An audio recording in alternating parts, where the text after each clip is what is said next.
మాజీ మంత్రి మెడ్చల్ ఎమ్మెల్యే మల్లారెడ్డికి మరో షాక్ తగిలింది. ఆయనపై బషీర్బాగ్ పోలీసులు భూ కబ్జా కేసు నమోదు చేశారు. మల్లారెడ్డి, ఆయన అల్లుడు మల్కాజ్గిరి ఎమ్మెల్యే మరి రాజశేఖర్ రెడ్డితో పాటు మొత్తం 15 మందిపై పోలీసులు కేసు నమోదు చేశారు.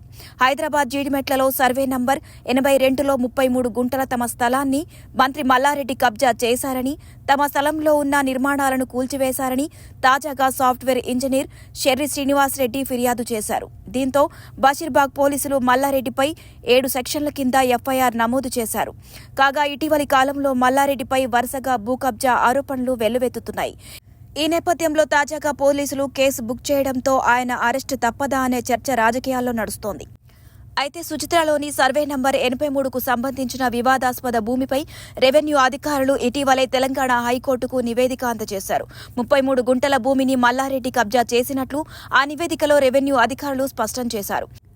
అనుమతి లేకుండా ఇతరుల భూమిలోకి ప్రవేశించి ఫెన్సింగ్ తొలగించిన మల్లారెడ్డిపై చర్యలకు ఉపక్రమించాలని రెవెన్యూ అధికారులు తమ నివేదికలో పేర్కొన్నారు. ఈ క్రమంలో రాష్ట్ర హైకోర్టు కీలక వ్యాఖ్యలు చేసింది. కబ్జాకు గురైన ప్రభుత్వ భూమికి వెంటనే రక్షణ కల్పించాలని ధర్మాసనం సూచించింది. అయితే రెవెన్యూ శాఖ నివేదికలో భూమికి సంబంధించిన బాధితులకు ఉపశమనం కలిగినట్లయింది.